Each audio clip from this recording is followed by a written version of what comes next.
Baik, bismillahirrahmanirrahim. Assalamualaikum warahmatullahi wabarakatuh. Perkenalkan, nama Muhammad Abdul Aziz Hisyam, NIM 2410911110002 dengan nomor absen kedua dan dosen pengampu matkul anatomi Dr. Oski Eliandri MKas.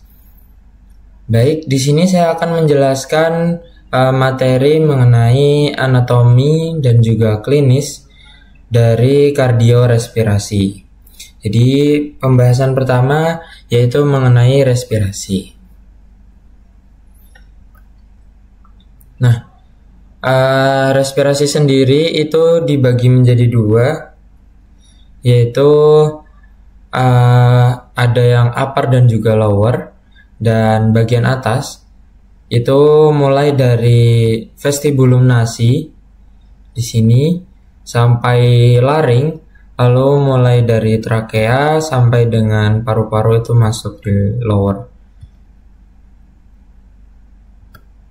Sebelumnya di sini ada kavitas nasi, di sini vestibulum nasi, masuk ke faring, ada nasofaring, orofaring, kemudian laringofaring, habis itu ke laring. Setelah dari laring masuk ke trakea, lalu ada bronkus, bronchiolus, lalu alveolus. Oke, yang pertama kita akan membahas mengenai anatomi dari hidung. Nah, di sini ada nasal bone atau os nasi. Nah, di sini juga terdapat septal nasal cartilage atau itu cartilago ya. Cartilago septum nasi itu yang membagi hidung gitu. Ada dinding di tengah hidung yang membagi antara bagian dexter dan juga sinister. Oke, lanjut. Nah, ini namanya vestibulum nasi yang ada rambut-rambutnya ini. Dari namanya sendiri vestibulum itu artinya ruang tamu. Nah, di sini rambut-rambutnya ini berfungsi untuk menyaring debu-debu. Lalu masuk ke namanya kavitas nasi. Nah, di dalam kavitas nasi ini terdapat seperti saluran, itu dinamakan meatus nasi. Nah, ini ada 3 saluran. Yang bagian atas dinamakan meatus nasi superior, ini media, lalu di bawah ini inferior. Dan juga di sini seperti dindingnya atau tonjolannya ini itu dinamakan concha nasalis, sama seperti meatus tadi, bagian atasnya itu concha nasalis superior, media dan juga inferior. Nah, lalu di bagian concha nasalis superior ini terdapat persarafan yaitu nervus olfactory, di mana saraf ini yang nantinya menghantarkan impuls ke otak mengenai indera penciuman. Lalu di sini juga terdapat arteri yang biasa tuh dikenal dengan plexus Kisselbach. Nah, itu ketika masuk ke kavitas nasi itu fungsinya menghangatkan dan juga melembabkan udara yang nantinya akan dilanjutkan ke nasofaring. Nah, di sini juga terdapat sinus frontalis, sinus penoidalis. Nah, sinus ini gunanya untuk meringankan dari kerangka tengkorak gitu. Jadi ada rongga-rongga ini gunanya untuk meringankan, dan juga banyak sih fungsi lainnya. Oke, kita lanjut. Nah, ini di sini ada lanjutan dari hidung tadi. Ini dapat kita lihat ada concha nasalis di sini. Nah, ini septum nasinya. Lalu, nah, jadi dari faring sendiri itu terbagi menjadi 3. Di sini nasofaring, dari kata-katanya itu naso atau nasal atau nasi, itu artinya hidung, faring. Nah, jadi dia lanjutan dari hidung ke faring. Lalu di sini ada orofaring. Nah, dari kata-katanya oro atau oral, itu artinya mulut. Nah, lanjutan dari mulut faring, nasofaring, lalu di sini nanti ada laryngofaring, lanjutannya dari faring ke laring gitu. Nah, di sini dapat kita lihat ini tadi septum nasinya yang membagi hidung bagian dexter dan juga sinister. Lalu di sini ada ovula palatina yang dapat kita lihat sendiri seperti menggantung gitu ya. Lalu ini bagian dari lidah. Nah, ketika mau masuk ke laring itu ada yang namanya epiglottis. Nah, di epiglottis inilah yang menjaga laring agar tidak kemasukan cairan, makanan, dan lain sebagainya, sehingga hanya bisa dilewati oleh udara. Nah, kemudian kita lanjut. Nah, di sini ini yang epiglottis tadi, ketika masuk sama halnya seperti hidung ada vestibulum nasi, di sini ada vestibulum laringis. Dari kata-katanya ruang tamu. Nah, ini masuk ruang tamu, ruang tamunya dari laring gitu ya. Lalu di sini ada plica vestibularis. Ini ada plica vokalis. Ini biasa kalau yang vokalis ini kan dikenal dengan nada asli atau suara aslinya, sedangkan ini itu kayak suara palsunya gitu. Nah, kemudian ini ada ventriculus laringis, itu yang di antara ini plica vestibularis sama vokalisnya. Kemudian setelah masuk di sini nanti ada bertemu, ini sebenarnya kita kalau lihat secara utuh gitu dia berbentuk cincin. Nah, ini menandakan sudah masuk ke trakea. Nah, trakea itu nanti dia kayak ada cincin gitu. Nah, baru di sela-sela cincinnya itu ada ligamen. Nah, cincinnya sendiri itu dia cartilago, namanya cartilago trachealis. Kemudian yang di antara cincinnya itu ada ligamen, itu ligamentum annularis namanya. Itu biasa juga dilihatnya gelap terangnya. Nah, oke. Nah, di sini ini dilihat dari posterior ya, dari belakang. Nah, ini tadi jadi kayak cincin-cincinnya itu namanya cartilago trachealis. Kalau jamaknya itu cartilagines tracheales. Ini juga bentuk jamak annularia. Kalau dia ligamentum annularis itu kayak tunggalnya gitu. Baru di dalamnya itu nanti bakal ada musculus trachealis. Nah, lalu di sini di percabangannya kalau dilihat dari luar itu namanya bifurcatio tracheae, tapi kalau dari dalam itu namanya carina. Oke. Lalu dia bercabang menjadi bronkus ke kanan dan juga kiri. Lalu di kanan ini memecah lagi jadi bronkus lobaris. 3 ya kalau di kanan, kalau di kiri 2. Kenapa 2? Karena kan di kiri ada jantung. Baru nantinya akan bercabang menjadi broncheolus. Oke, nah di sini ini yang menandakan bronkus kanan karena dia menjadi 3 tadi ya. Bronkus percabangan bronkusnya. Nah, di sini ujungnya itu namanya apex. Apex tuh ya kayak ujung atau lancipan gitu. Kayak ya ginilah. Itu apex pulmonis. Lalu di sini ini belahannya ini antara lobusnya itu dinamakan viscera obliqua yang ke bawah, dan yang ini agak kayak horizontal gitu ya. Makanya di sini namanya viscera horizontalis. Nah, lalu ini ada lobus superior, lalu di sini ada lobus medius, dan di sini lobus inferior. Nah, terus di sini nanti dia masuk ada arteri, ada saluran dari bronkusnya, dan juga ada vena serta ada persarafannya. Itu nanti ini keutuhannya ini kayak ibarat suatu lubang, itu namanya hilus atau hilum pulmonis. Oke, kita lanjut. Ini yang bagian kiri, di sini juga ada apex. Nah, ini juga hilum atau hilus pulmonisnya. Lalu di sini juga ada arteri. Nah, itu tempat lewatnya ya. Pokoknya tempat lewatnya arteri, vena, terus rongga yang masuk tadi dari bronkus serta persarafannya. Nah, di sini ini kenapa kita bisa ini tahu ini bagian kiri, karena dia cuma ada 2 lobus. Nah, ini ada visura obliquanya. Oke, lanjut. Nah, ini kayak kita lihat ya, ini kayak rongga gitu. Rongganya inilah tempat jantung itu. Oke, kita masuk ke jantung, kardio. Nah, di sini jantung ini tuh tampak dari anterior tapi sedikit ke sinister gitu. Nah, di sini dapat kita lihat ini atrium kanan, ventrikel kanan.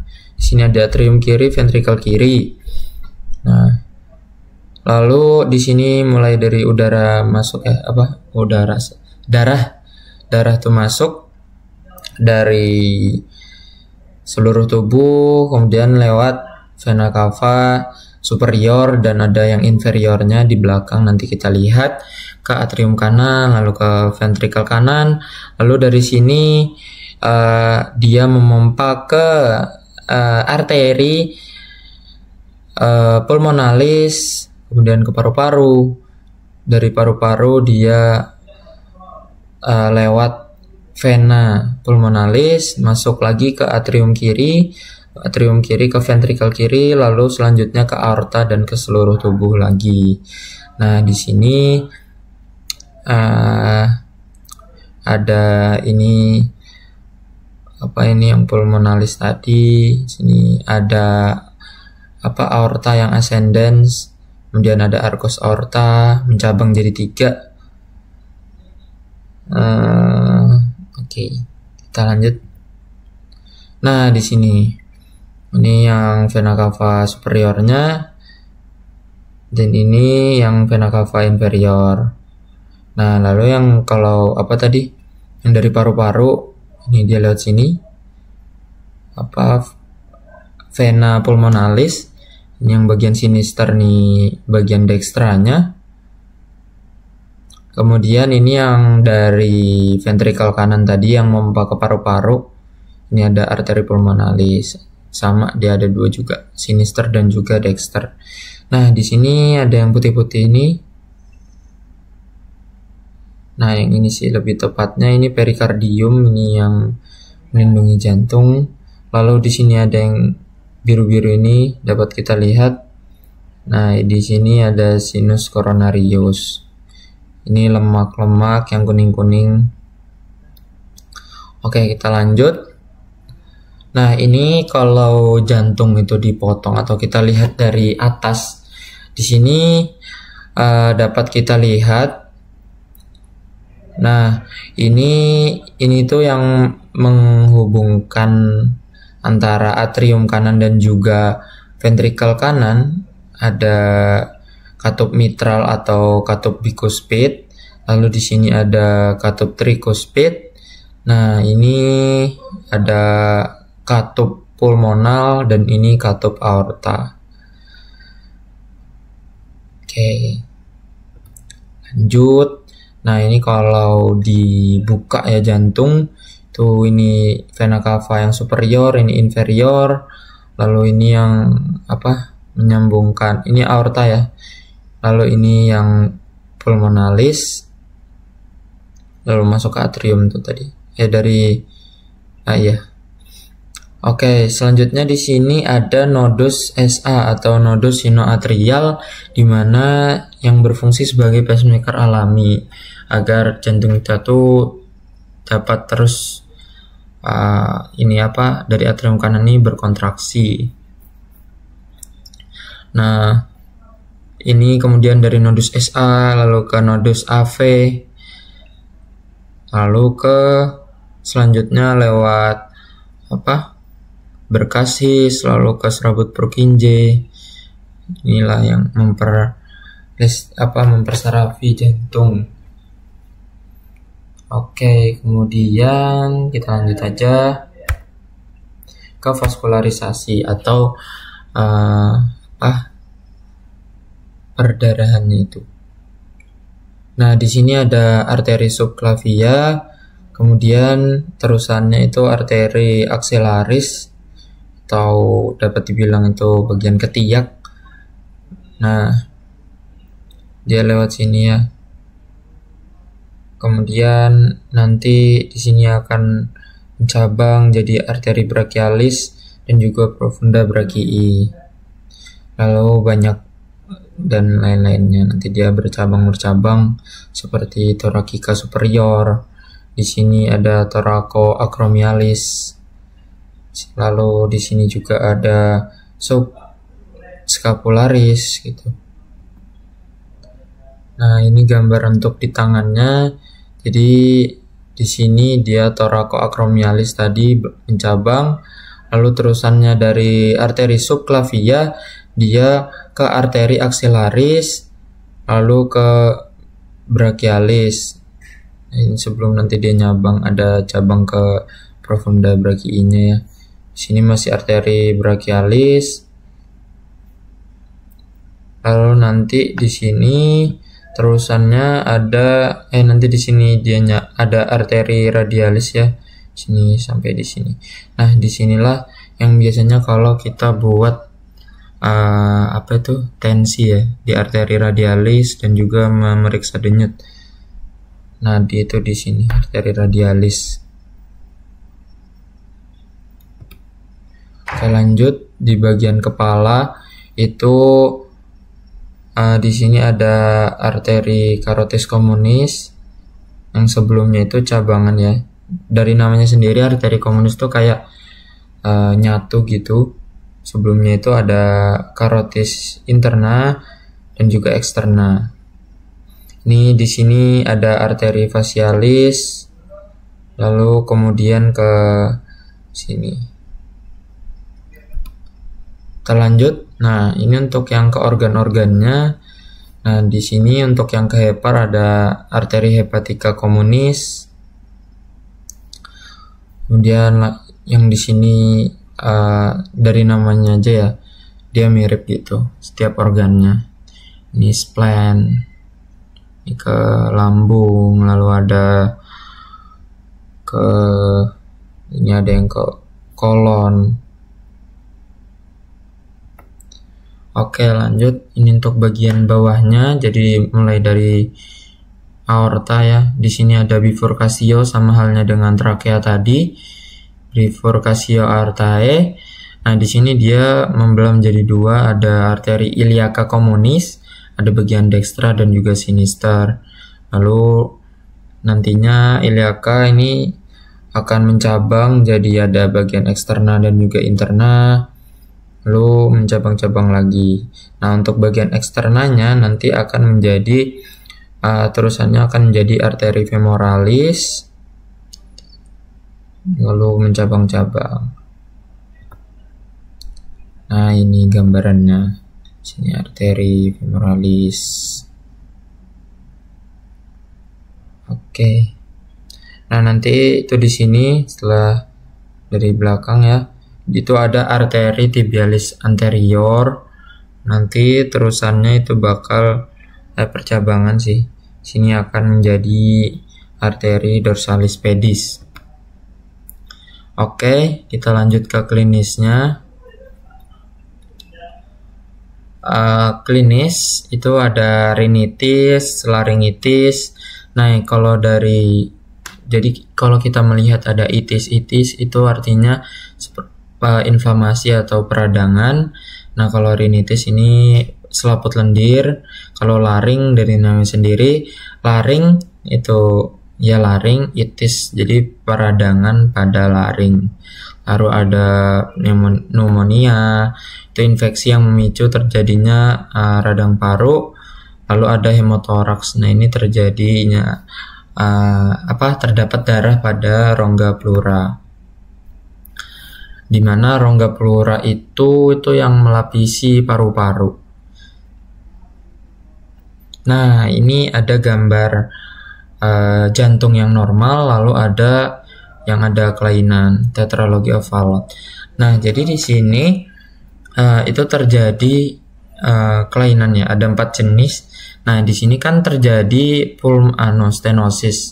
stenosis pulmonal. Nah, itu jadi dia kayak sempit gitu jalurnya dari yang apa sih namanya? Dari yang ini kan ventrikel kanan mau membak ke paru-paru. Nah, itu arteri pulmonalis. Nah, itu pembagiannya itu kayak nggak imbang gitu. Nah, di bagian sini itu kayak lebih sempit. Terus di vena pulmonalisnya itu kayak lebih besar gitu.